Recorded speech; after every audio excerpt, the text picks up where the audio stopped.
Assalamualaikum warahmatullahi wabarakatuh. Innal hamdalillah nahmaduhu wa nasta'inuhu wa nastaghfiruh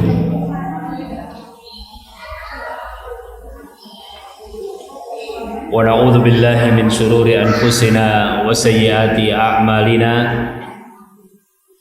من يهده الله فلا مضل له ومن يضلله فلا هادي له أشهد أن لا إله إلا الله وحده لا شريك له وأشهد أن محمدا عبده ورسوله.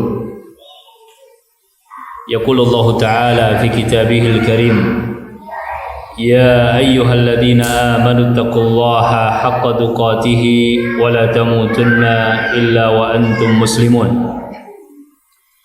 يا أيها الناس اتقوا ربكم الذي خلقكم من نفس واحدة وخلق منها زوجها وبث منهما رجالا كثيرا ونساء واتقوا الله الذي تساءلون به والأرحام إن الله كان عليكم رقيبا. يا أيها الذين آمنوا اتقوا الله وقولوا قولا سديدا يصلح لكم أعمالكم ويغفر لكم ذنوبكم ومن يطع الله ورسوله فقد فاز فوزا عظيما. وبعد فإن أصدق الحديث كتاب الله وخير الهدي هدي محمد صلى الله عليه وسلم وشر الأمور محدثاتها وكل محدثة بدعة وكل بدعة ضلالة وكل ضلالة في النار. ونصلي ونسلم على رسول الله وعلى آله وأصحابه ومن تبع بهداه إلى يوم نلقاه. اللهم علمنا بما ينفعنا وانفعنا بما علمتنا.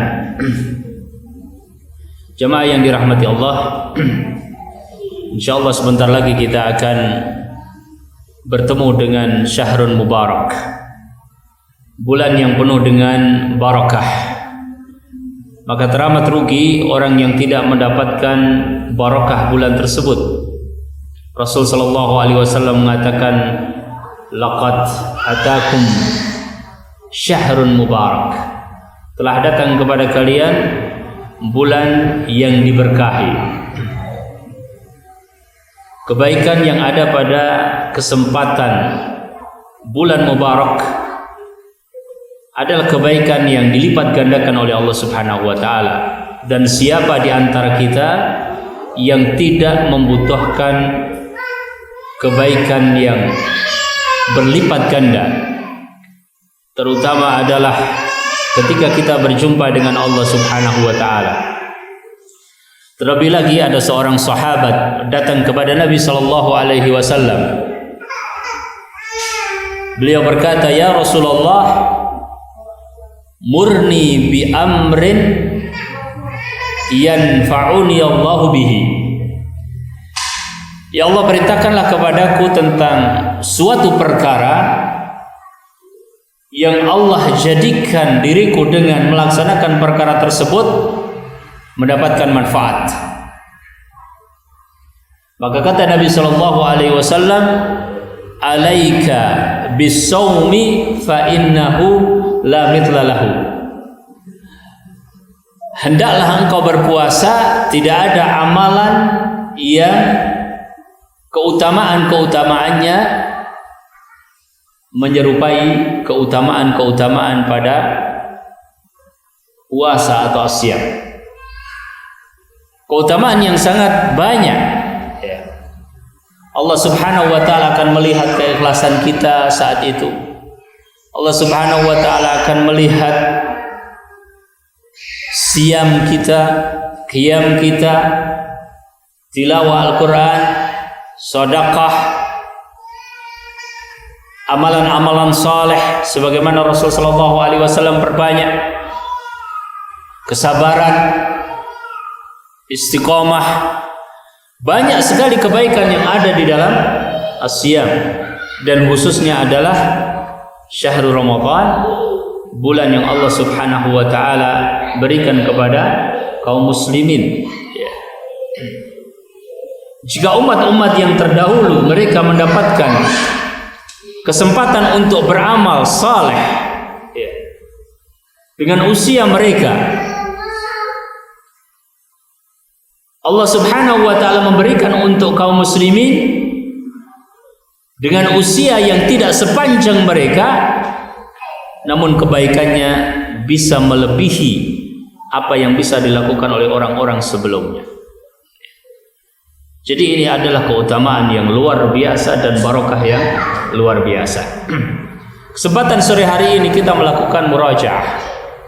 Kita mengulang kembali ahkam as-siyam, hukum-hukum yang berkaitan dengan siyam.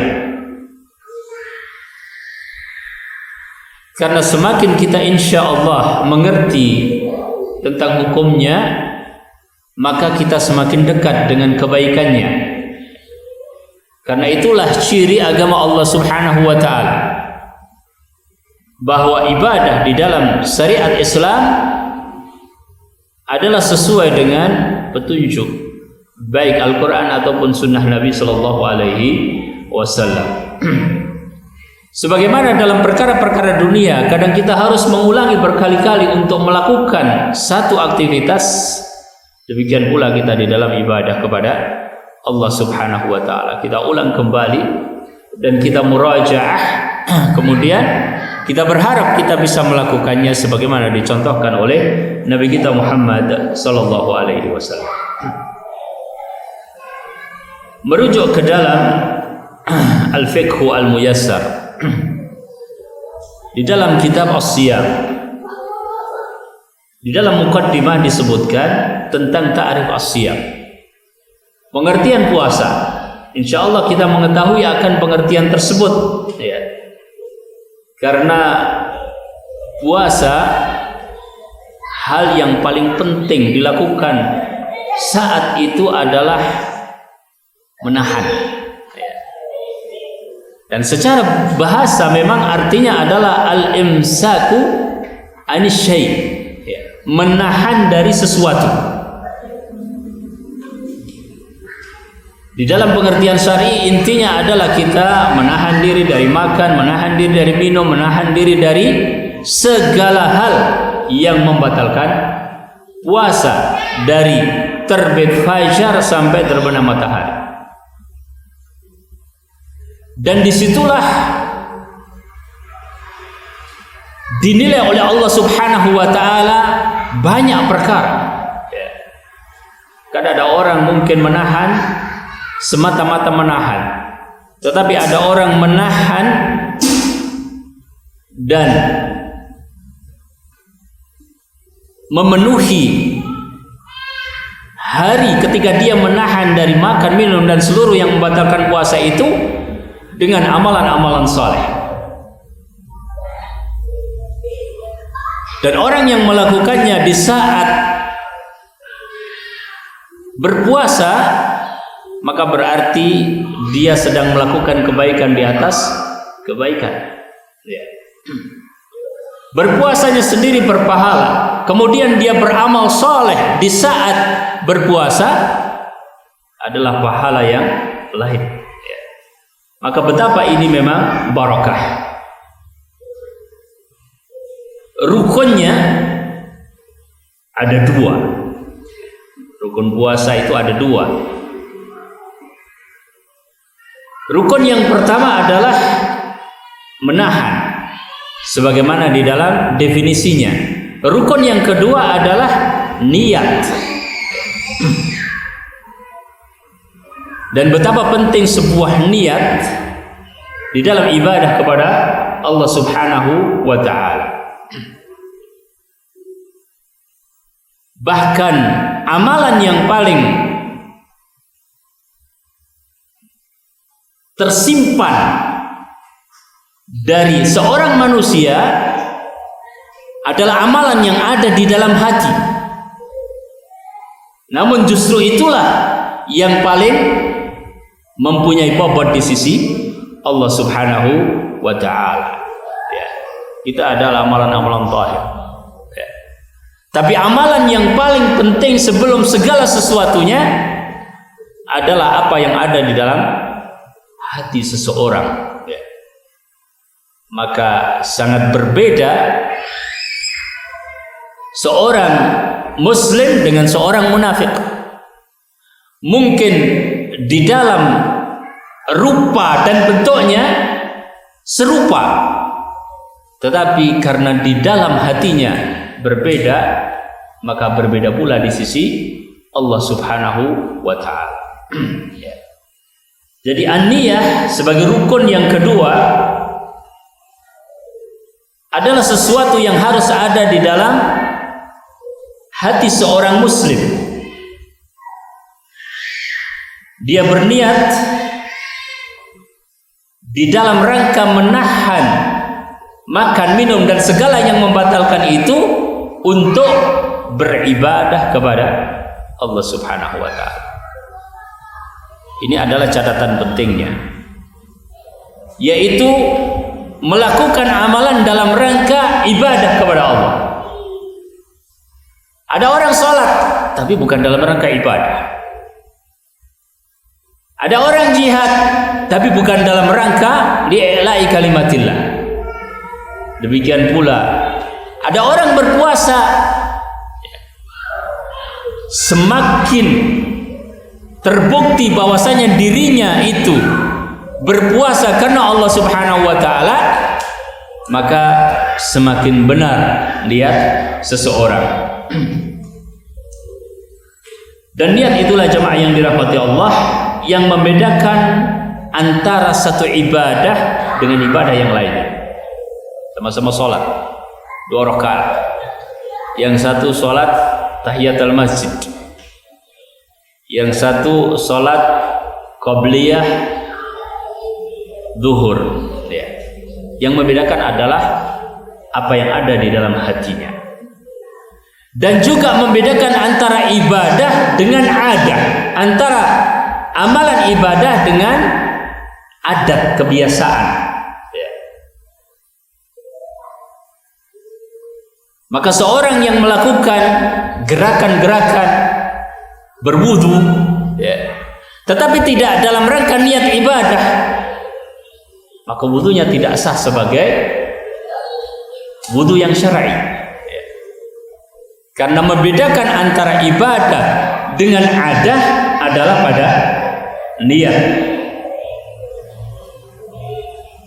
Dan masyhur pada kita semuanya, dan semoga Allah Subhanahu wa ta'ala selalu memperbaiki niat kita, sabda Nabi sallallahu alaihi wasallam, innamal a'malu binniyat wa innamal likulli imri'in ma nawa. Jadi pada perkara yang pertama tadi kita membahas tentang definisi puasa dan rukun-rukun puasa. Masalah yang kedua, kita membicarakan tentang hukum siam Ramadan. Adalah merupakan maklumun minad din bid darurah. Semua orang muslim tahu bahwa siam Ramadan adalah perkara fardu yang diwajibkan oleh Allah Subhanahu wa ta'ala. Allah Ta'ala memanggil orang-orang yang beriman untuk melaksanakan kewajiban ini. Ya ayyuhalladzina amanu kutiba alaikumus siyam kama kutiba alal ladzina min qablikum la'allakum tattaqun. Hampir bisa dipastikan bahwa mayoritas mengetahui tentang hukum ini. Mungkin ada 1-2 baru balik, tidak pernah mendapatkan pengajaran, mu'alaf, tidak mengetahui hukum ini. Tapi mayoritas kaum muslimin mengetahui bahwasanya ini adalah fardullah. Namun disayangkan tentang pelaksanaan terhadap kewajiban-kewajiban. Ada fenomena-fenomena yang kita dapatkan bahwasanya sebagian orang wal'iyadzubillah semakin meremehkan perkara-perkara agama. Sesungguhnya berasal dari ketidaktahuan mereka terhadap din Allah Subhanahu wa taala. Ya. Dan memang di antara musuh terbesar itu adalah kebodohan. Karena dengan kebodohan dan ketidaktahuan seorang salah bersikap. Terlahir sebagai seorang muslim, hidup di lingkungan muslim, di sebuah balad yang mayoritas muslim, tetapi meremehkan perkara fardhus siyam, ya, kewajiban berpuasa, ya. Dan ini adalah sesuatu yang sangat berbahaya. Dia sedang menghancurkan salah satu di antara arkanul Islam, ya. Jadi Islam itu banyak, Islam itu luas. Kemudian terkumpul amalan-amalan yang merupakan al-arkan, rukun, di antaranya adalah as-siyam. Namun berapa banyak orang-orang ya mengerti akan hal ini, dalam waktu yang sama mereka tidak memperhatikan tentang pelaksanaannya. Maka kita mohon kepada Allah Subhanahu wa taala agar kaum muslimin, ya, kaum muslimat mendidik anak-anak mereka sebagaimana para sahabat. Kunna nusawwimu abna'ana. Dahulu kami melatih anak-anak kami berpuasa. Ya. Itulah yang dilakukan oleh para sahabat. Bahkan tarbiyah Rasulullah sallallahu alaihi wasallam di awal dakwah al-Islam adalah dengan perkara-perkara yang mendekatkan diri kepada Allah. Ada sholat malam, ada as-siyam, ya. Itu sangat dominan di saat Rasulullah sallallahu alaihi wasallam mendidik para sahabat ridwan alaihim ajma'in. Di samping itu banyak sekali dalil yang menyebutkan akan hal ini dan merupakan ijma' di kalangan para ulama. Jamaah yang dirahmati Allah, kenapa dikatakan perlu ada dalil ijma'? Ya. Sudah Al-Quran, sudah As-Sunnah, ditambahi lagi dengan ijma', ya. Supaya memperkuat, supaya tidak ada lagi orang yang mempunyai pendapat berbeda. Ya. Maka ijma' itu biasanya dalilnya kuat dari Al-Quran dan juga Sunnah Nabi Shallallahu Alaihi Wasallam. Maka kalau ada orang mau menafsirkan, oh bahwa perintah puasa itu ternyata tidak wajib, maka dia menselisihi ijma', ya. Dan ini sudah merupakan ihdas, ya, yang haram, ya, karena ijma' al ulama, ya. Bahwa hadisnya ada, Al-Qur'annya ada, bahkan sharihud dalalah, jelas petunjuknya, maka tidak ada ruang bagi siapapun untuk menolak fardhiyatu as-siyam. Dan karenanya sangat wajar apabila kaum muslimin, ya, bersama-sama menghormati bulan ini dan juga meminta kepada seluruh umat untuk menghormati fardhiyatu as-siyam, khususnya adalah siyam Ramadan. Jamaah yang dirahmati Allah, masalah yang ketiga adalah pembagian puasa. Pembagian puasa secara hukum bisa kita bedakan menjadi dua, yaitu puasa yang wajib dan puasa yang sunnah. Puasa yang wajib ada tiga. Yang pertama adalah puasa Ramadan. Yang kedua adalah puasa kafarah, kifarat. Yang ketiga adalah puasa nazar, ya. Jadi kalau ditanya apakah ada puasa wajib selain puasa Ramadan, ada, yaitu apa? Puasa kifarat dan puasa nazar. Selebihnya adalah merupakan puasa sunnah. Dan pembahasan kita batasi pada puasa Ramadan. Siam ar-Ramadan. Maka masalah yang keempat adalah sedikit membicarakan tentang hikmah puasa ini. Jamaah yang dirahmati Allah, kalau dicari dari keutamaan-keutamaan sebagaimana kita sebutkan, maka hikmahnya juga sangat banyak. Sangat-sangat banyak. Dan salah satu di antara hikmah yang paling utama dari syar'iyatu as-siyam, yang pertama adalah as-sabr, kesabaran. Dan tidak mudah ternyata menjadi orang sabar. Kita setiap hari menghadapi berbagai masalah.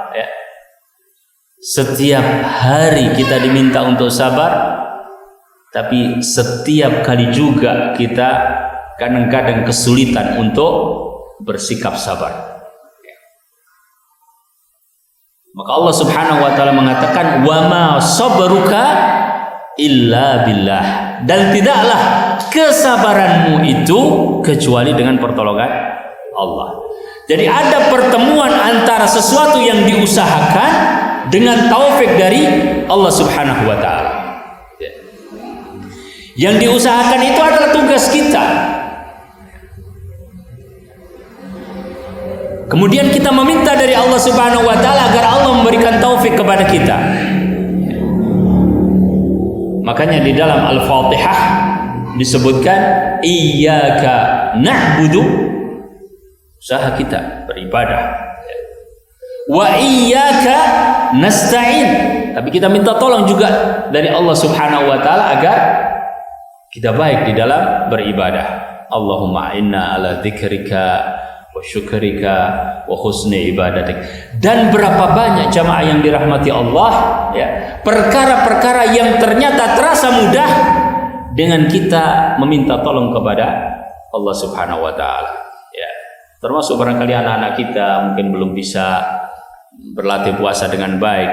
Orang tuanya berdoa minta sama Allah Subhanahu wa taala, ya Allah, mudahkanlah untuk anak-anak kami berpuasa. Taufik dari Allah Subhanahu wa taala. Rasul sallallahu alaihi wasallam kalau terjadi satu masalah, maka beliau segera melakukan sholat, kemudian dibukakan masalah itu. Tapi kadang-kadang kita dapat masalah, malas-malasan mau sholat gitu. Dia lebih menggantungkan pada pertimbangan-pertimbangan logikanya. Wah, ini harus begini, mungkin detail banget dia. Memikirkan masalah tersebut. Sholatnya nanti, sholatnya lupa. Padahal kalau dia sholat, Allah Subhanahu wa taala akan buka dari perkara yang tidak disangka-sangka. Punya masalah dengan orang lain, bingung kita mau menyelesaikannya. Begitu kita sholat minta tolong sama Allah Subhanahu wa taala, ternyata sudah diselesaikan sama Allah Subhanahu wa taala. Begitu pula dengan syariat as-siyam, yang salah satu hikmahnya adalah kesabaran. Itu adalah apa yang kita lakukan, tetapi kita juga meminta kepada Allah Subhanahu wa taala agar Allah Subhanahu wa taala membantu kita. Yang kedua, hikmahnya adalah tazkiyatun nafas, yaitu mensucikan jiwa. Kita insya Allah merasakan ketika berpuasa lebih sedikit keinginan untuk perkara-perkara yang mengarah kepada kemaksiatan. Di antaranya adalah karena memang majari asyaiton, tempat jalannya syaitan, akan dihentikan dengan seseorang berpuasa karena Allah Subhanahu wa taala. Ya. Nah, sekarang kita bandingkan ya, satu cara untuk menghentikan kemaksiatan atau cara untuk menghentikan perbuatan-perbuatan jahat. Silakan cari berbagai macam cara.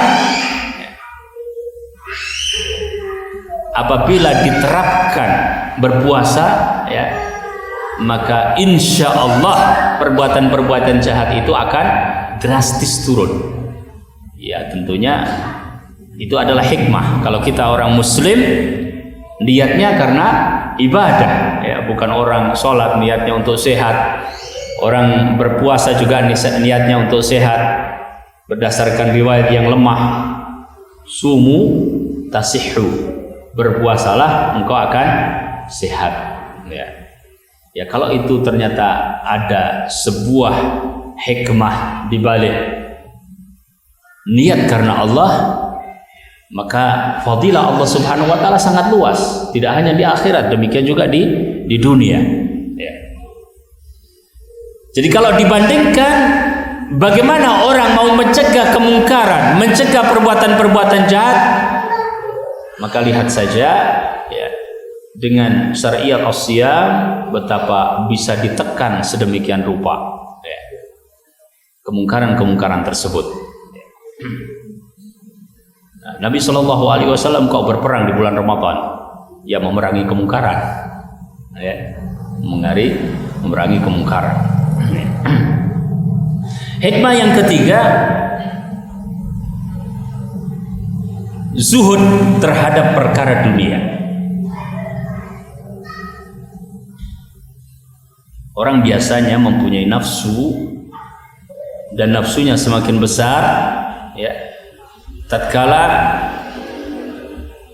tidak membatasi ketika makan, ya, tidak melihat hukum-hukum yang seharusnya dia terapkan di dalam masalah makan dan minum.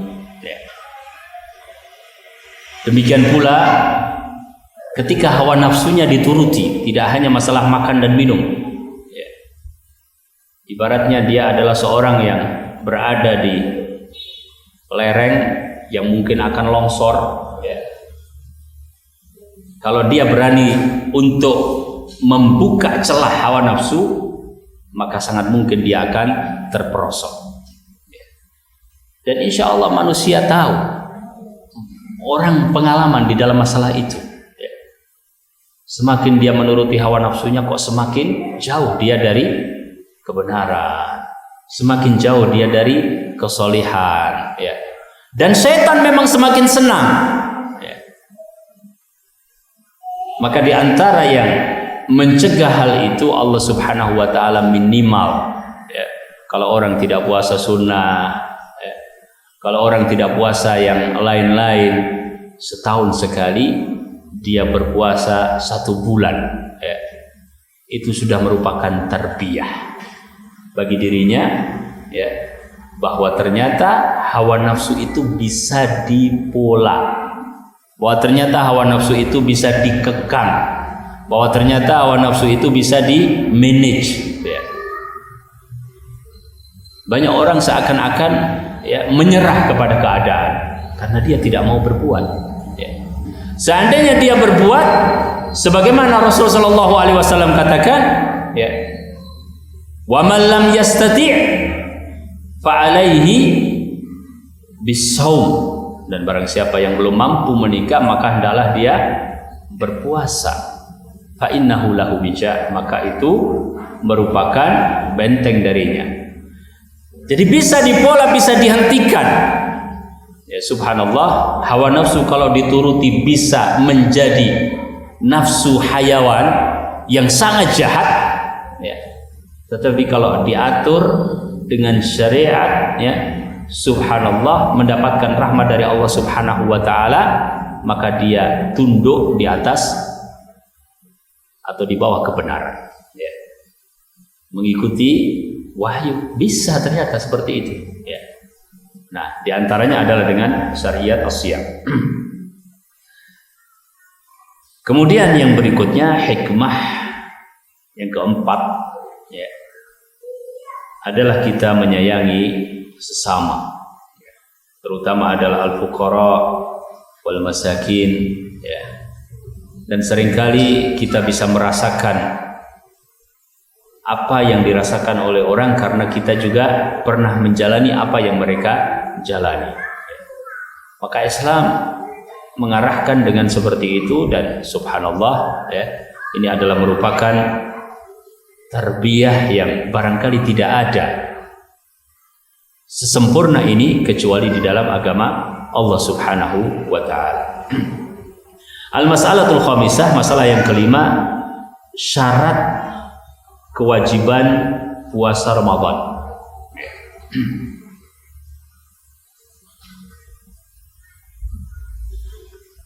Syaratnya ada 6. Yang pertama Islam, yang kedua balik, yang ketiga berakal, yang keempat sehat, yang kelima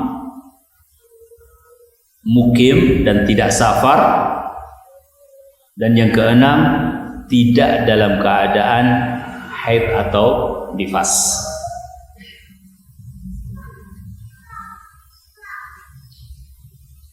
Seorang mukallaf itu biasanya dilihat dari 3 hal: muslim, akil, dan balik.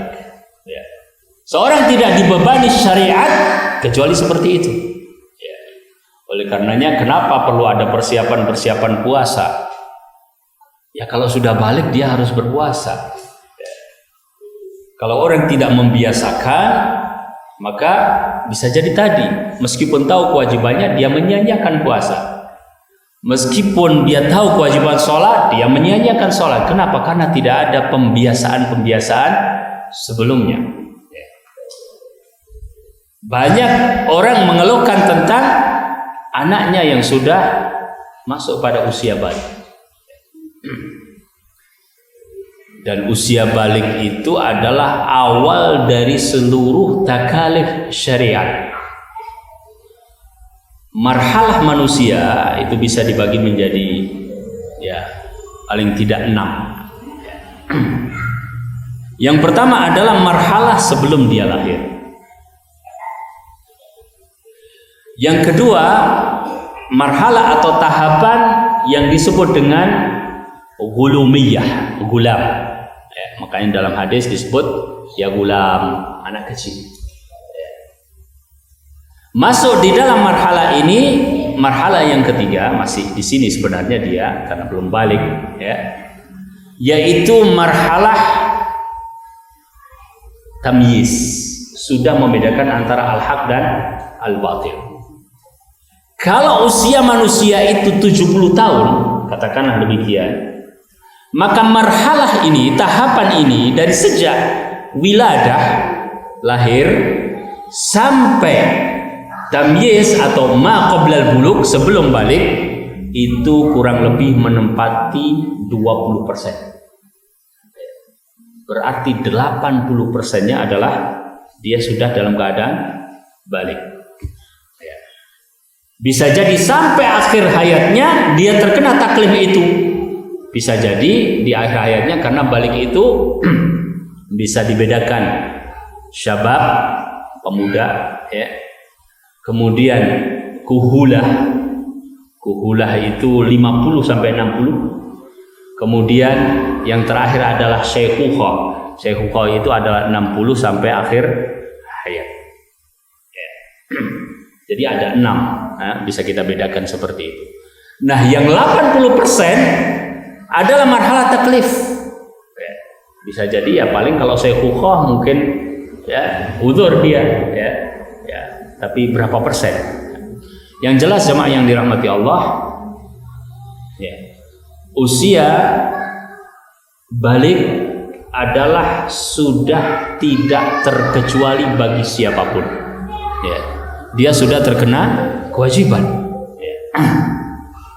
Oleh karenanya dalam hal tersebut dia bertanggung jawab pada dirinya sendiri. meskipun masih ada tanggung jawab orang tua. Orang tua juga masih berbuat ihsan kepadanya. Tapi sesungguhnya dia sudah bertanggung jawab. Kasihan kalau orang tuanya tidak mempersiapkan ketika dia balik. Ya. Makanya syariat Islam tidak datang begitu saja. Ya. Syariat Islam datang dengan pembiasaan. Jadi setelah Islam balik dan berakal, yang keempat adalah as-sihhah. Dalam surat Al-Baqarah ayat 185, wa man kana maridan aw ala safarin fa iddatun min ayyamin ukhra. Ya. Barang siapa yang sakit atau dalam keadaan safar, maka hendaklah mengganti sejumlah hari-hari yang dia berhalangan karena sakit atau karena safar. Maka ini adalah juga dalil, ya, yang mensyaratkan yaitu kewajiban berupa mukim atau tidak dalam keadaan safar. Ya. Nah, terus gimana kalau dalam keadaan safar tapi dia mau puasa? Ya boleh. Ya. Kalau dia kuat, ya boleh berpuasa, tidak masalah. Ya. Tapi itu adalah merupakan bagian dari rukhsah. Ya, seandainya dia tidak berpuasa maka dia mengqadha. Yang keenam adalah tidak dalam keadaan haid dan nifas, sebagaimana hadis Aisyah yang kita masyhur mengetahuinya insyaallah, alaysa idza hadat lam tusalli wa lam tasum. Dan itu adalah dari kekurangan agamanya. Tapi bukan berarti kemudian dia dalam keadaan tidak berpuasa, seorang perempuan misalnya, kemudian dia boleh melakukan perkara-perkara yang bertentangan dengan syariat, ya tetap tidak boleh.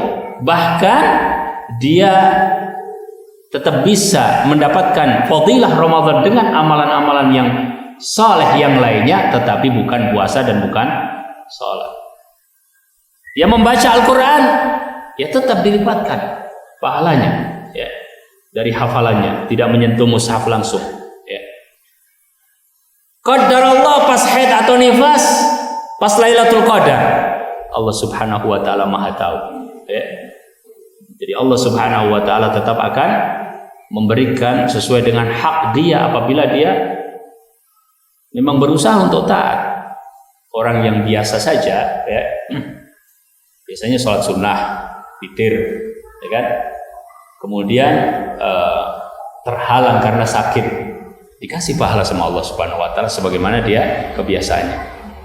Begitu pula orang yang haid dan nifas, kalau biasanya baik, biasanya beramal soleh, meskipun Lailatul Qadar dia tidak dalam keadaan berpuasa, ya tetap ada fadilah-fadilah dari Allah Subhanahu wa taala. Masalah yang keenam, thubut dukhulu syahri Ramadan wa inqidha'uhu. Penetapan awal bulan Ramadan dan akhir bulan Ramadan.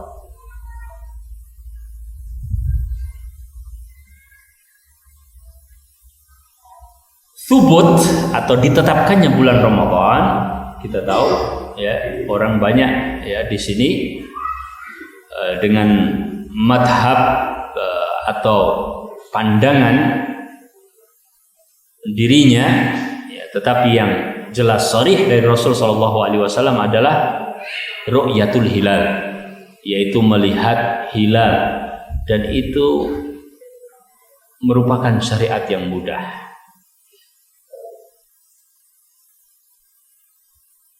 Bahkan syariat yang sesuai dimanapun. Karena ketentuannya adalah apabila terlihat berpuasa, apabila tidak terlihat maka sempurnakan bulan Sya'ban. Maka syariat ini sesungguhnya adalah sangat mudah. Kadang orang mungkin mengkait-kaitkan dengan kalau sudah ditetapkan mungkin di awal, ya, dia bisa mengatur agenda begini dan begitu, ya. Jamaah yang dirahmati Allah, seorang muslim, ya, mengatur agendanya menyesuaikan dengan ibadah kepada Allah Subhanahu wa taala, ya. Dan sangat mungkin seseorang mengetahui tiba-tiba kemarin misalnya sudah terlihat, sementara dia belum berpuasa, kemudian sisa harinya berpuasa, ya tidak usah berat seperti itu. Di masa ulama salaf dahulu terjadi seperti itu, ya. Maka jangan kita merasa berat terhadap apa yang para sahabat, kemudian para ulama salaf juga tidak merasa bahwa itu sebuah halangan di dalam syariat. Bi ru'yatil hilal bi nafsihi aw bi syahadati ghairihi ala ru'yatihi aw ikhbaruhu bidzalik. Ya. Dia melihat sendiri atau persaksian orang lain bahwa orang tersebut telah melihatnya, atau berita yang sampai kepadanya. Ya. Maka apabila ada seorang muslim yang adil, ya, menyaksikan itu, maka thubutlah bulan Ramadan sebagaimana firman Allah Subhanahu wa taala dalam surat Al-Baqarah ayat 185, faman syahida minkumus syahra falyasumhu. Ya, barang siapa yang menyaksikan di antara kalian bulan tersebut, maksudnya ru'yatul hilal, maka hendaklah dia berpuasa. Makanya kalau dia bersaksi, benar-benar dia ngelihat, bersaksi, tapi persaksiannya nggak diterima, ya dia wajib untuk dirinya tetap berpuasa. Kenapa? Karena dia menyaksikan, dia yakin, dia ngelihat, kemudian dia bersaksi, nggak diterima persaksiannya. Yaitu masalah yang berikutnya. Masalah yang pertama, dia melihat dan dia yakin dia melihat, maka dia wajib tetap berpuasa. Dalam hadis yang diriwayatkan oleh Bukhari dan Muslim, idza ra'aitumuhu fasumu. Kemudian dalam hadis yang diriwayatkan oleh Abu Dawud dan Hakim, bahwasanya Nabi Shallallahu Alaihi Wasallam diberi kabar tentang terlihatnya hilal Ramadan, awal Ramadan. Fasamahu, maka Nabi Shallallahu Alaihi Wasallam berpuasa, wa amaron nasa bisiyamih, dan memerintahkan manusia untuk melakukan puasa. Nah, kalau nggak terjadi terus bagaimana? Ya, nggak ada orang yang melihat, ya, atau nggak ada yang bersaksi bahwasanya dia melihat, ya penyelesaiannya tadi, ya, ikmal iddata sya'bana salasin, ya, menyempurnakan jumlah bilangan hari Sya'ban menjadi 30 sesuai dengan hadis Nabi yang diriwayatkan oleh Imam Bukhari dan Imam Muslim. Kalau inqidha'nya, berakhirnya, maka dengan persaksian dua orang, ya, yaitu bisyahadati muslimaini adlaini, persaksian dua orang muslim yang adil. Kalau ternyata tidak terjadi, cuma satu, ya, apalagi tidak terjadi, ya kayaknya sih kalau bulan Syawal rebutan mau hilal. Kalau Ramadan nunggu masing-masing gitu, ya. Ya, tapi kalau giliran mau Syawal rebutan mau ru'yah. Ya. Kalau tidak terjadi, maka sama dengan ketika mau berpuasa, yaitu ikmal iddata Ramadan salasin, menyempurnakan jumlah bilangan hari Ramadan salasina yauman, yaitu 30 hari. Dengan itu insya Allah jamaah yang dirahmati Allah, mudah dan kita menuruti waliul amr atau al-hakim di dalam masalah ini sebagaimana ditunjukkan oleh para ulama. Di antara hikmah terbesarnya adalah iktilaf, persatuan kaum muslimin, ya. Kaum muslimin itu diperintahkan untuk bersatu, tidak untuk bercerai-berai, ya. Kadang-kadang tema persatuan itu hanya pada perkara-perkara tertentu, padahal persatuan itu adalah dalam segala hal, ya, yang bisa bersatu. dan kembali kepada ayat-ayat yang ada di dalam kitab Allah dan sunnah-sunnah Rasulullah Sallallahu Alaihi Wasallam. Ya, pasti orang Islam mengatakan enak ya kalau bersatu, kan begitu. Tidak sebaliknya. Enak ya kalau kita bertengkar, gak mungkin. Tapi kadang-kadang itulah yang terjadi. Ya. Kadang-kadang ada orang merasa enak untuk bertengkar. Ya. Hal yang paling kadang-kadang ditinggalkan adalah hak seorang muslim untuk diberikan nasihat. Ya. Orang muslim itu kalau salah, kemudian diberikan nasihat oleh yang lain, sesungguhnya itu adalah nikmat. Ya. Maka Allah Subhanahu wa taala jadikan sebagai satu di antara 4 hal yang menjadikan manusia beruntung. Illal ladzina amanu wa amilus solihati wa tawassaw bil haqqi wa tawassaw bis sabr. Ya. Zaman fitnah kadang-kadang ya, muslim dengan muslim seakan-akan susah untuk ketemu, padahal Allah sudah memberikan cara untuk bertemu. Ya ayyuhalladzina amanu atii'ullaha wa atii'ur rasula wa ulil amri minkum fa in tanaza'tum fi syai'in farudduhu ilallahi war rasuli in kuntum tu'minuna billahi dzalika khairun wa ahsanu ta'wila. Kita membayangkan ya, di masyarakat kita ini terjadi budaya mendiskusikan masalah-masalah agama dengan baik sebagaimana terjadi di zaman para imam yang 4. Imam Ahmad belajar kepada Imam Syafi'i, Imam Syafi'i belajar kepada Imam Malik. Selalu terjadi munaqashah di antara mereka, tapi kosong dari hawa nafsu. Contoh-contoh yang sampai kepada kita banyak pembicaraan di dalam masalah din terjadi di antara para ulama benar-benar ingin mencari kebenaran, sehingga dimanapun kebenaran mereka mengikuti. Dicontohkan oleh Al-Imam Asy-Syafi'i rahimahullahu ta'ala. Beliau kalau sudah mulai munaqashah ya, yang paling penting bagi diri beliau adalah yadhar al-haq, muncul mana sih yang benar ya. Kan Al-Quran jelas, sunnah Nabi Shallallahu Alaihi Wasallam jelas.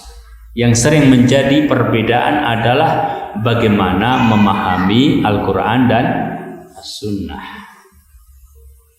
Yang insya Allah kaum muslimin sepakat bahwa para sahabat adalah orang-orang terbaik yang memahami Al-Quran dan As-Sunnah. Ya, dihidupkan kajian di mana-mana, misalnya membuka kitab tafsir, membuka kitab hadis. Ya, insya Allah kaum muslimin di Indonesia ini bersatu. Ya. Karena ruhnya adalah ruh ilmu. Ya. Ruhnya adalah ruh amal. Ya. Bukan sudah terjadi fraksi-fraksi kemudian kadang-kadang dibawakan Al-Quran, kadang-kadang dibawakan As-Sunnah. Ya. Salah satu momen di dalam masalah ini adalah momen bidayah Ramadan wa bidayah Syawal, permulaan Ramadan dan permulaan Syawal. Seakan-akan kita bisa mendiskusikan itu dan menyepakati, tetapi kenapa tidak membudayakan diskusi masalah agama-agama Allah? Maksudnya diskusi tentang hukum, kajian tentang hukum Islam, ya. Semakin banyak dikaji, insya Allah semakin baik, ya. Dan semakin orang jauh dari kejahilan. Kejahilan itulah musuh al-haq. Ya. Makanya musuh yang paling besar diantaranya adalah Abu Jahal ya, di masa Rasul Shallallahu Alaihi Wasallam. Al-mas'alatu as-sabi'ah, masalah yang ketujuh.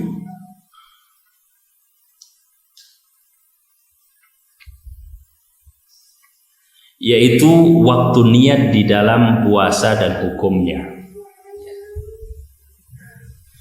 Wajib niat bagi seorang yang berpuasa. Kita tadi sudah sampaikan ini adalah salah satu di antara dua rukun puasa. Dan berniat dari semenjak malam itu juga perkara yang wajib. Jadi kalau ini adalah malam, besok mau puasa, dia wajib untuk berniat pada malam ini. Ya. Itu adalah perkara yang wajib.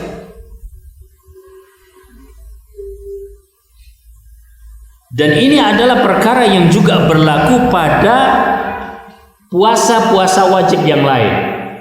Jadi kita sebutkan ada puasa kifarat, kafarah, kemudian ada puasa nazar. Satu lagi puasa qadha karena mengganti perkara yang wajib. Ya. Nah ini niatnya adalah di malam hari sebelum berpuasa. Ya. Malam hari itu batasnya sampai kapan? Walaupun 1 detik sebelum fajar. Bisa aja orang lupa. Ya. Qadha ya. Orang-orang nggak pada puasa. Ya dia lupa lah. Ya dia mau qadha lupa. Orang nggak pada puasa, ya. Begitu bangun tidur, ya, dia lihat, misalnya waktu sudah mepet, bangun karena alarmnya dipasang 5 menit sebelum subuh, ya. Ingat dia, ya, dakikah sebelum fajar, ya itu sudah termasuk malam.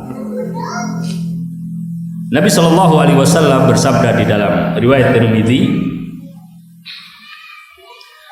man lam yubayyit as-siyam qoblal fajri fala siyamalah. Barang siapa yang tidak ya meniatkan puasa di malam hari, maka tidak ada puasa baginya. Ya. Kecuali puasa sunnah. Ya. Kalau puasa sunnah nggak apa-apa. Sebagaimana Nabi Shallallahu Alaihi Wasallam ya beberapa kali melakukan itu. Ya. Wahai Aisyah punya makanan enggak ya Rasulullah. Kalau begitu saya puasa. Jadi waktunya sudah waktu makan, sudah waktu sarapan hari itu. Berarti kan bukan malam hari. Ya. Karena itu puasa sunnah maka tidak apa-apa. Khususnya puasa Ramadan karena sebulan penuh, ya. Insya Allah yang kuat adalah yakfi niyah wahidah. Cukup 1 kali niat untuk 1 bulan, ya. Kecuali kalau nanti tiba-tiba sakit, ya kan? Berarti kan dia nggak puasa, misalnya, maka dia wajib niat lagi. Atau dia safar, ya. Kemudian di hari-hari safar dia nggak puasa, berarti nanti kalau mau mulai lagi dia niat lagi. Ya. Tapi kalau lancar aja, ya, maka cukuplah dia berniat 1 kali. Dalam sebulan penuh. Kita selesai dari bab yang pertama. Bab yang kedua adalah uzur-uzur yang membolehkan seseorang untuk berbuka. Ya. Masalah yang pertama, uzur yang dibolehkan untuk berbuka dalam puasa Ramadan.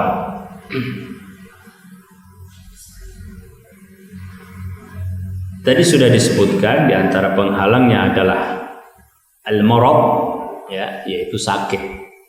Sakit dan juga termasuk di dalam hal ini ada usia lanjut, ya. Itu masuk di dalam halangan.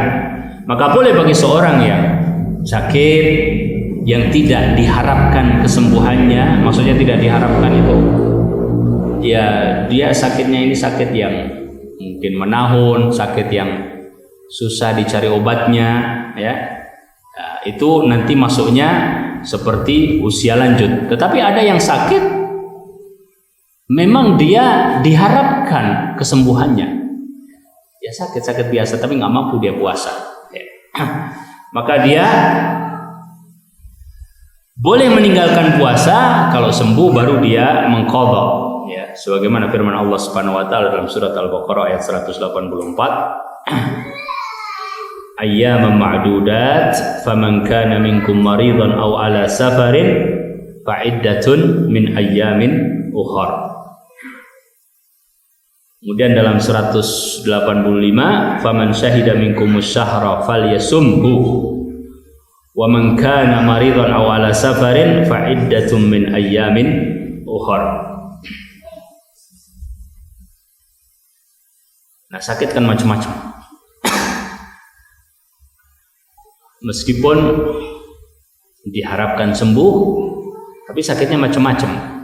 Terus patokannya apa?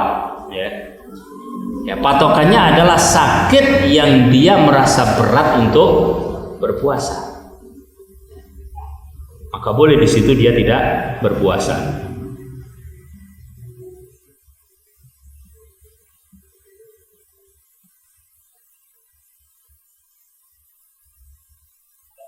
Berbeda orang dengan orang yang lain, kadang-kadang ya sama-sama sakit pusing misalnya, ya. Sama-sama sakit demam misalnya, ya. Ada orang yang tahan dan dia merasa mampu, apalagi misalnya medis menguatkan, ya nggak masalah dia puasa, ya. Tapi ada satu orang yang memang merasa berat, ya, dengan sakitnya itu, ya boleh dia tidak puasa. Ya, dia ganti. Adapun sakit yang sudah susah untuk diharapkan kesembuhannya, ya.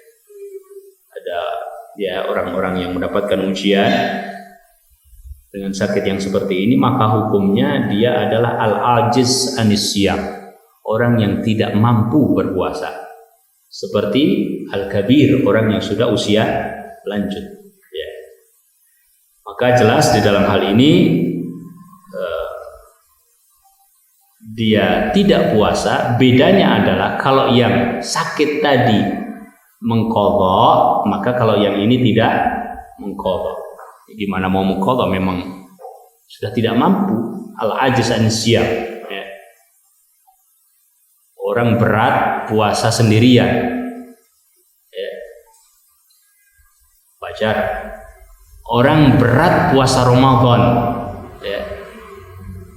ya seharusnya tidak, karena bareng-bareng. Tapi memang orangnya nggak mampu puasa, ya. Sudah hukumnya adalah hukum al-ajiz, ya. Orang yang tidak mampu berpuasa, maka hukumnya adalah seperti al-kabir, ya.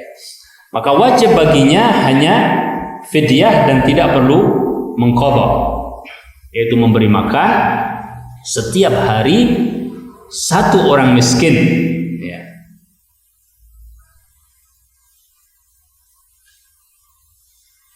Al-Imam Al-Bukhari rahimahullahu ta'ala mengatakan, amma syekhul kabiru idza lam yutiq as-siyam faqad at'ama.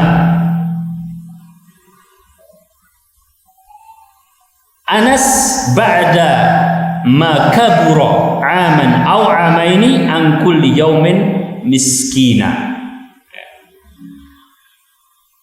Adapun orang yang sudah lanjut usia, kalau nggak mampu berpuasa, maka Anas radhiyallahu taala anhu telah memberikan it'am, mengganti dengan memberikan makanan setelah usia beliau lanjut selama setahun atau 2 tahun sebanyak, ya, satu orang miskin untuk setiap harinya. Sebagaimana juga diriwayatkan yang semacam ini dari Abdullah ibnu Al-Abbas radhiyallahu taala anhuma.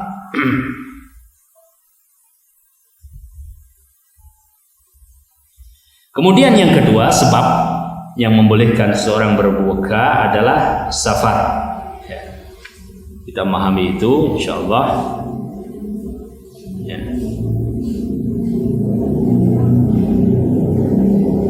Nabi Shallallahu Alaihi Wasallam mengatakan kepada salah seorang sahabat, in syi'ta fasum Wa in syi'ta fa'aftir. Kalau kamu mau ya berpuasa, kalau kamu mau ya kamu berbuka. Rawahul Bukhari. Jadi ada pilihan bagi orang yang dalam keadaan safar.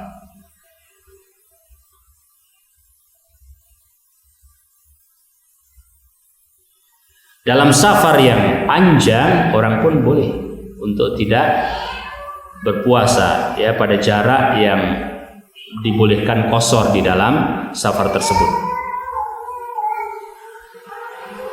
Kemudian para ulama jamaah yang dirahmati Allah menyebutkan di sini satu bab yang ya penting ya untuk kita cermati ya.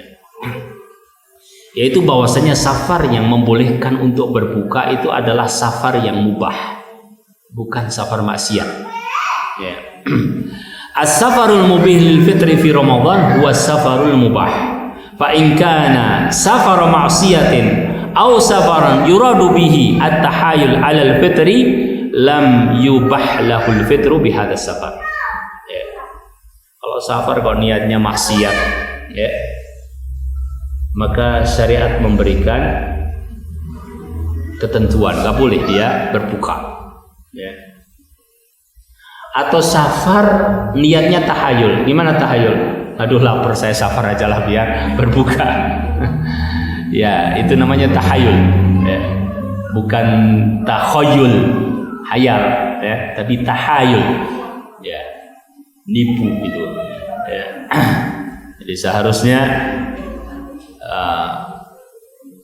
dia berpuasa, tapi supaya membolehkan maka dia melakukan safar, bukan karena memang sedang ada keperluan untuk safar. Dari penjelasan di atas jemaah yang dirahmati Allah, berarti orang yang berpuasa dalam keadaan safar dia sah puasanya, ya. Kembali kepada masing-masing, ya. Jadi kalau dikumpulkan hadis-hadis Nabi Shallallahu Alaihi Wasallam, ukurannya adalah dia mampu atau tidak. Kalau dia mampu silahkan berpuasa, kalau dia tidak mampu ya silahkan berbuka, tapi dia mengqadha.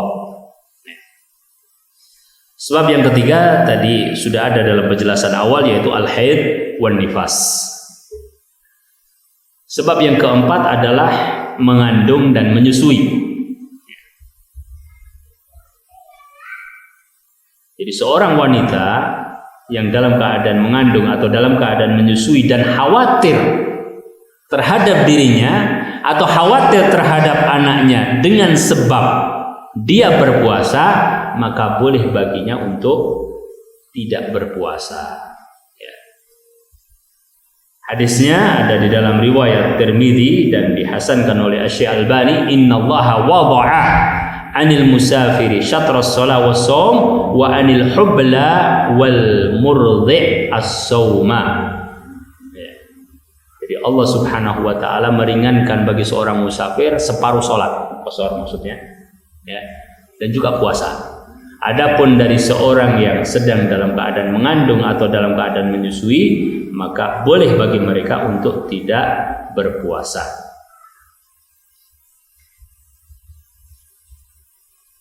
Sedapat mungkin mengqadha. Jadi kalau sudah selesai, masih ada waktu, maka sedapat mungkin mereka mengqadha, ya.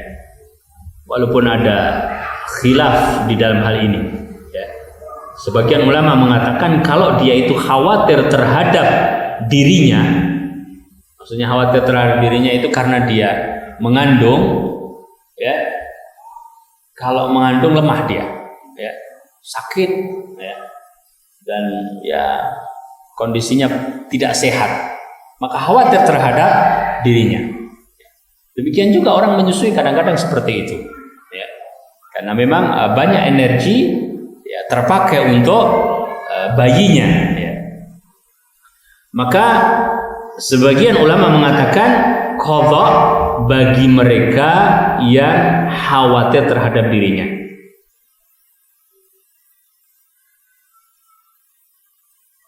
Kalau kekhawatiran itu juga terhadap janin yang ada di perutnya atau anak yang sedang disusuinya, maka di samping mengqadha juga memberikan it'am, itu makanan. Ya, kita paham ya bedanya ya. Kalau kekhawatiran itu hanya pada dirinya, maka dia mengqadha saja. Tapi kalau kekhawatiran itu pada dirinya dan juga pada anaknya, ya, janin atau yang disusuinya, maka dia mengqadha dan juga it'am. Ya.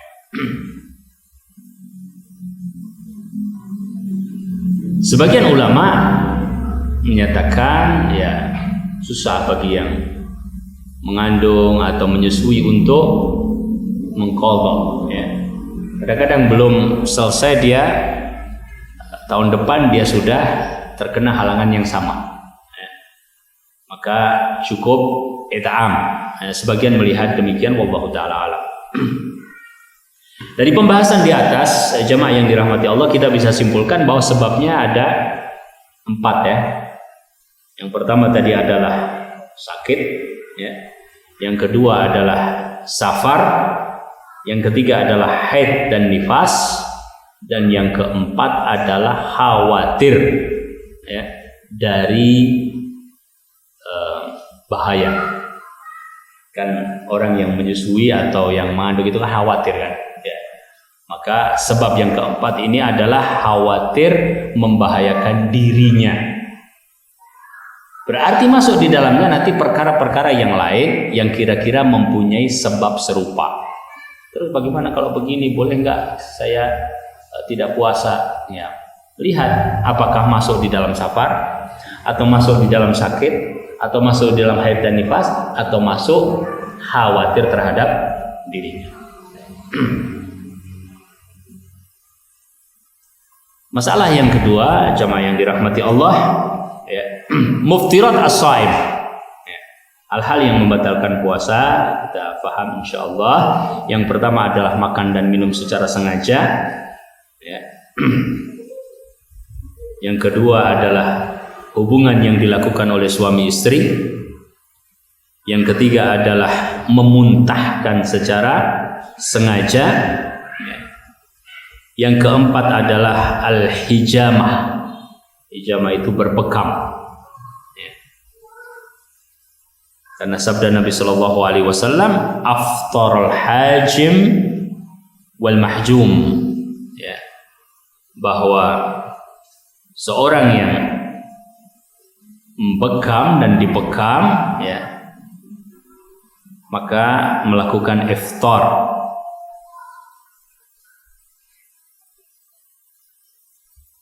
Kalau keluarnya itu adalah karena hijamah, darahnya itu, ya.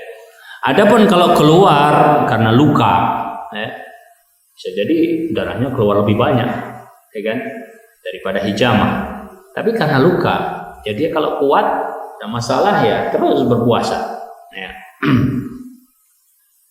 Misalnya giginya itu berdarah, misalnya, ya kan, kadang-kadang sering kalau dalam puasa, maka ya terus lanjut, ya, puasa, ya. Tidak sama dengan makna hijamah yang memang dikeluarkan, ya, dengan amaliyah tertentu. Itu dikeluarkannya darah dari bawah kulit, ya, di urat-urat tertentu, ya. Kemudian yang kelima, keluarnya 2 darah haid dan nifas. Yang keenam, niat berbuka. Belum berbuka dia, tapi niat berbuka.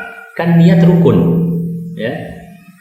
Nah, kalau dia udah nggak punya niat untuk puasa, ya batal puasanya, ya. Meskipun dia tidak makan, ya, tapi memang sudah nggak punya niat untuk berpuasa, berarti dia tidak dalam keadaan berpuasa.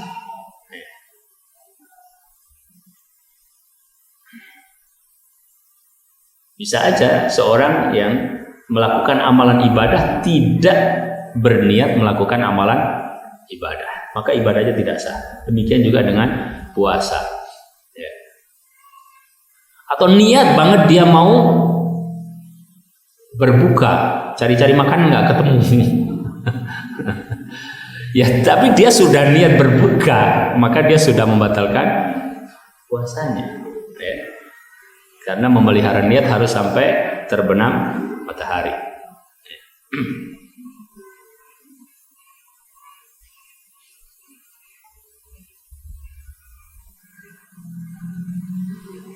Ya, dijelaskan secara gamblang oleh para ulama dalam masalah ini. Kemudian yang ketujuh, termasuk yang membatalkan adalah perkara murtad.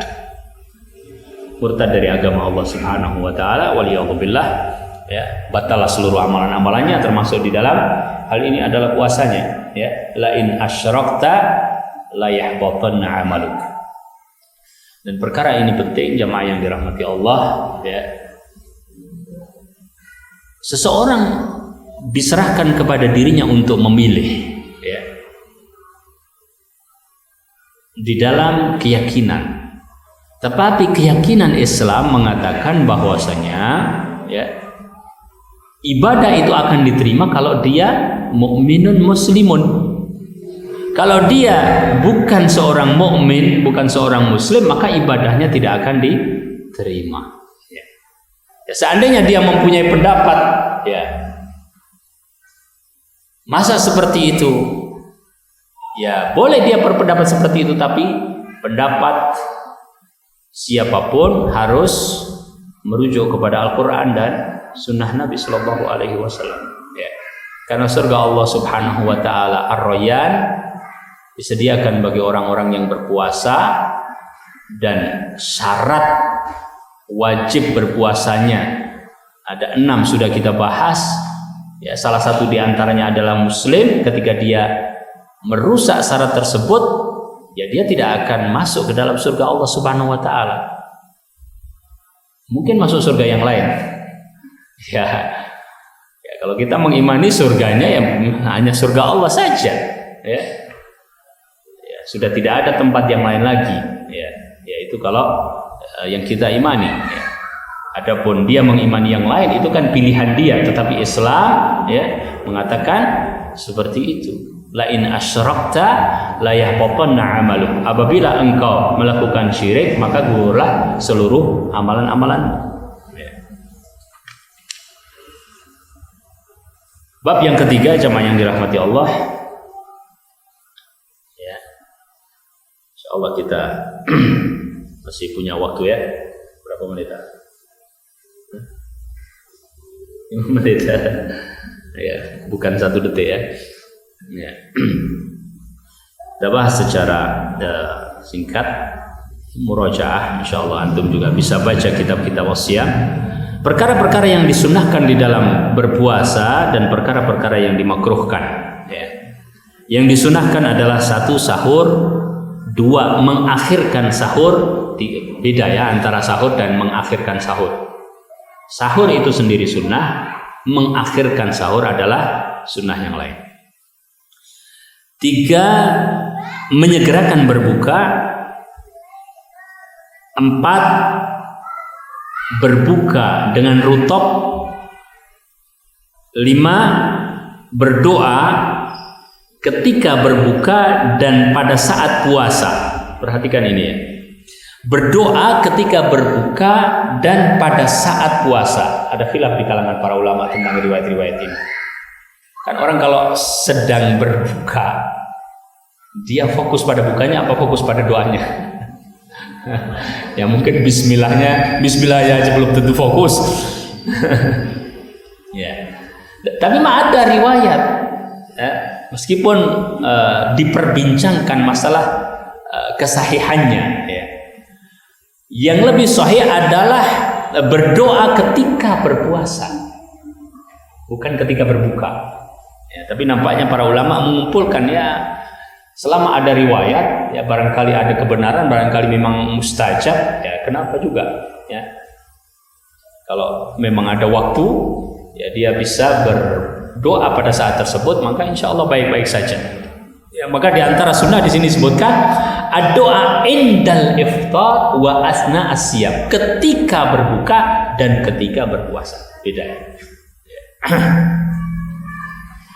Kemudian yang keenam, memperbanyak sedekah, tilawatul Quran, memberikan buka kepada orang-orang yang berpuasa dan seluruh amalan-amalan soleh. Yang ketujuh, bersungguh-sungguh di dalam sholat malam. Yang kedelapan, melakukan umrah, ya, sedang diuji kaum muslimin, ya. Nah, di sini juga kita perlu jamaah yang dirahmati Allah. Imam Ibnu Qayyim rahimahullahu taala menjelaskan apakah amalan yang paling utama. Sebagian orang mengatakan amalan yang paling utama itu adalah amalan yang paling berat kepada diri kita. Itu yang paling utama. Sebagian orang mengatakan amalan yang paling utama itu adalah amalan yang sifatnya adalah zuhud terhadap dunia. Maka kan ada orang yang mengambil cara pokoknya zuhud saja. Kelompok yang ketiga mengatakan amalan yang paling utama itu adalah amalan yang manfaatnya untuk orang lain. Menolong orang, fakir miskin, ya. Mengajari orang, manfaatnya buat orang lain, orang banyak, ya. Ibnu Qayyim rahimahullahu taala merajih wallahu taala alam dalam kitab Madarij as-Salikin, amalan yang paling utama adalah amalan yang sesuai dengan situasi dan kondisi saat itu dalam rangka memperoleh ridha Allah Subhanahu wa taala, ya. Kayak di sini misalnya umrah utama di bulan Ramadan, tapi sekarang nggak bisa umrah, ya sesuai dengan kondisi yang lain, maka fokus kepada amalan-amalan yang lain. Kemudian termasuk sunnah itu mengatakan aku puasa kalau ada orang yang mencela, ya. Dan ini sebuah uzur yang masya Allah, ya.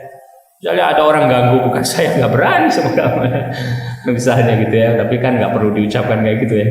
Ya, tapi dia itu tidak mau melakukan kejahatan kepada orang lain, itu sebabnya karena syariat. Ya, ini shaim, saya sedang berpuasa. Ya. Allahu ta'ala alam bisawab. Jamaah yang dirahmati Allah, nampaknya kita sampai pada perkara-perkara yang disunahkan, perkara-perkara yang dimakruhkan ada juga, ya. Masalah tsaniyah, saya bacakan saja. 1, berlebih-lebihan di dalam berkumur dan istinsyak. 2, melakukan ciuman bagi yang tergerak syahwatnya. 3, menelan, ya kayak riya misalnya dan sebagainya, ke al-jawf. Ya. 4, mencicipi makanan padahal tidak ada keperluan. Ya. Ya. Cukuplah ya di dapur yang mencicipi, jangan bapak-bapak ikut-ikut ke dapur, pas saya mau mencicipi. Ya, nggak ada keperluan dia, nggak ada keperluan. Ya. Allah Ta'ala alam bisawab. Jamaah yang dirahmati Allah, itu diantara yang bisa kita sampaikan pada kajian menyambut bulan barokah. Insyaallah kita berdoa kepada Allah Subhanahu wa taala agar Ramadan ini adalah Ramadan yang barokah, agar Allah Subhanahu wa taala berikan taufik kepada kaum muslimin untuk kembali kepada ilmu, beramal saleh, ya, menyatukan langkah untuk bersama-sama mencintai Al-Quran dan mencintai sunnah Nabi Sallallahu Alaihi Wasallam. Aku lupa lihat. Ada pertanyaan atau tutup? Ya, Adal Pak. Silakan.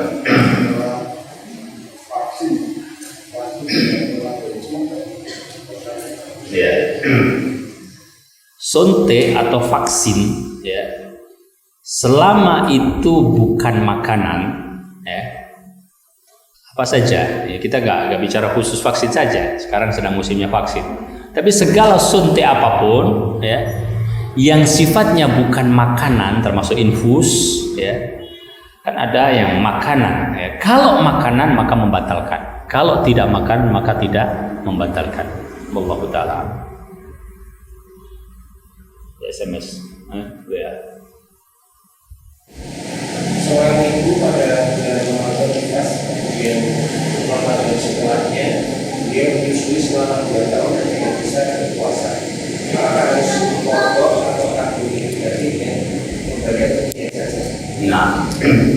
Ya.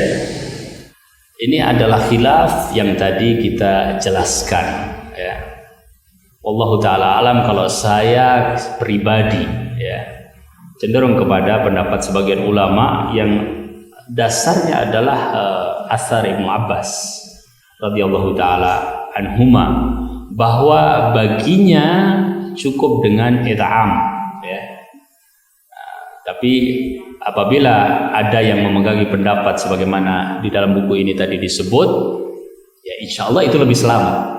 Ya, tetapi prakteknya itu memang terjadi keberatan yang sangat ya bagi mereka di dalam masalah ini. Jadi cukup dengan it'am, itu yang saya pegangi, wallahu taala a'lam. Ya. Kemudian orang mengqadha itu adalah sebelum bulan Ramadan berikutnya, tetapi dibolehkan kalau terjadinya udzur syar'i, ya, udzur syar'i tadi kan kayak udzur syar'i yang seperti itu. Tapi kalau tidak karena udzur syar'i, ya dia harus melakukannya alal faur, yaitu segera. Ya.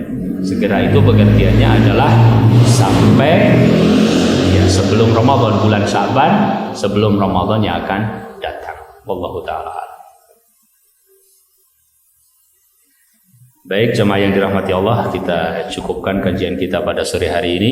Subhanakallahumma bihamdik, asyhadu an la ilaha illa anta, astaghfiruka wa atubu ilaik. Wassalamualaikum warahmatullahi wabarakatuh.